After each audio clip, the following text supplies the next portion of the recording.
Hello everyone, আসসালামু আলাইকুম। Welcome back to my channel সদাস কুকিং। আজ আমি আস্ত আমড়ার দারুণ লোভনীয় একটা আচার শেয়ার করছি।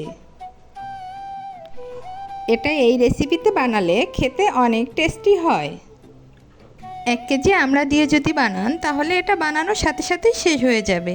একটু বেশি করে বানানোর চেষ্টা করবেন। আমি এখানে 1 কেজি আমড়া নিয়েছি আর খোসা ছাড়িয়ে নিচ্ছি। আমড়াগুলো কিন্তু আগে থেকেই ধুয়ে পরিষ্কার করে নিয়েছিলাম। এখন আমি একটি করে আমড়ার খোসা ছাড়িয়ে নিচ্ছি আর এভাবে চিড়ে নিচ্ছি। আমড়াটা যদি একসাথে খোসা ছাড়ান তাহলে কষ বেরিয়ে পিচ্ছিল হয়ে যায়। এখন আমি দিয়ে দিচ্ছি 1/3 কাপ চিনি। চিনি যার যার স্বাদ অনুযায়ী। এখন একটু নাড়াচাড়া করে রেস্টে রেখে দিব 1 ঘন্টার জন্য। 1 ঘন্টা পর চিনি থেকে অনেকটাই পানি বের হয়েছে আর এই পানিটা দিয়েই আমরা সিদ্ধ করে নিব। চুলা অল্প আঁচে রেখে আমরা সিদ্ধ করে নিব। এখন আমি ঢাকনা দিয়ে দিলাম। যখন এভাবে ফুটতে থাকছে তখন ঢাকনা খুলে আমড়াগুলো এপাশ ওপাশ করে উল্টিয়ে দিচ্ছি। আর আমরা চুলাতে বসানোর পর চুলার আঁচ একদম কমিয়ে রাখতে হবে যাতে আমড়া থেকে পানি বের হয়। চুলার আঁচ বাড়িয়ে দিলে এটা তাড়াতাড়ি টেনে যাবে আর আমড়াগুলো সিদ্ধ হবে না।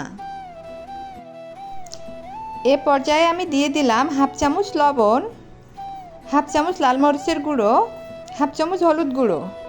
এটা চাইলে স্কিপ করতে পারেন, তবে দিলে দারুণ একটা কালার আসে।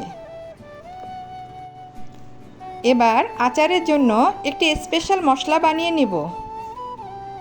আমি এতে দিয়ে দিলাম ডালচিনি, তেজপাতা, সাদা ফল, পাঁচফোড়ন, ধনিয়া, জিরা ও 3টি লাল মরিচ। এখন আমি ভালো করে ভেজে নিলাম। আমড়াগুলোর যখন এরকম পানি টেনে আসবে তখন আমি তাতে মশলা অ্যাড করব। আমি এখানে 2 চামচ মশলা অ্যাড করলাম।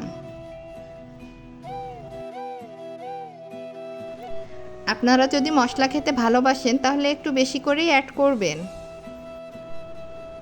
যখন আমড়াগুলো এরকম জুচি হয়ে আসবে সে পর্যায়ে আমি চুলা বন্ধ করে দিব।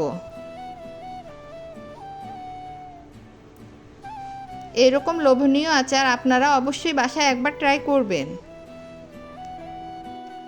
আমার ভিডিও ভালো লাগলে একটি লাইক দিবেন আর আমার নতুন নতুন ভিডিও পেতে চ্যানেলটি সাবস্ক্রাইব করবেন আর বেল বাটনটি ক্লিক করে দিবেন।